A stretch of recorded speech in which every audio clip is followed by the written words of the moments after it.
कुठं गेली दिदाबाई काय माहिती पार्सल आलंय दिदाबाई काय करतय ग बाळ माझं हा आज का नाही माझ्या बाळाचा आज का नाही स्पेशल दिवस आहे आज माझं दिदू बाळ जन्मलं होतं बघा आजच्या दिवशी 2 मुली आणि तिसरीच मुलगी झाली म्हणून नाराज थोडीशी झालती बरं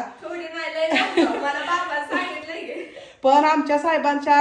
चेहऱ्यावर एवढं हसू होतं मुलगी झाली म्हणून अजिबात आमचं साहेब नाराज झालं नव्हतं बरं तर मला समजावून सांगत होतं मी हिला घेतलं पण नव्हतं पण तीच माझं बाळ माझ्यापाशी आता राहिलंय सगळे बघा 2 मुली तर नांदा गेलेल्या माहित आहे आणि पोरांचं कसं असतंय आईपाशी काय बसते ती का जास्त वेळ त्याच बाळाला मी असं नाराज झालेलं तीच बाळ माझ्यापाशी आहे तर माझ्या बाळाचा आज बर्थडे आहे बरं का तर मी गिफ्ट मागवलं होतं आणि आजच आलंय बघा पार्सल माझ्या पैशाचं आपलं फुल नाही फुलाची पाकळी छोटीशी लय पण पैशाचा नाही आणि लय पण स्वस्त नाही असा मी तुला शर्ट मागवलाय बघ आवडतंय का आणि पॅन्ट पण मागवली जरा वेळ येईलच बघ दे बाळा आजच आहे त्याचं यायचं तर बघू कधी येते आता शर्ट तर आलाय बरं का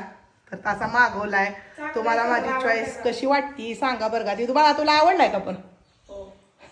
तर आमच्या दिदू बाळाचा असा बर्थडे आहे बरं का आज तर आमच्या दिदू बाळाला 20 वर्ष पूर्ण होऊन 21 वर्ष लागणार आहे आज आमचं दिदू बाळा असं आहे तर आणखीन एवढं वयाचं वाटत नाही बरं का दिदू बाळाचं वेगळंच आहे आमच्या सगळं छोट्या बाळासारखंच आहे सगळं साहेबांवर गेली बरं का ती साहेबांना बी असंच म्हणते ती की तुमचं वय दिसून येत नाही तसं आमचं दिदू बाळा साहेबांवर गेलंय बघा तर चला आमच्या दिदू बाळाचं कौतुक कसं वाटतंय तुम्हाला आणि बर्थडे पण आहे बरं का आमच्या दिदू बाळाचा तर कमेंट करून सांगा तर चला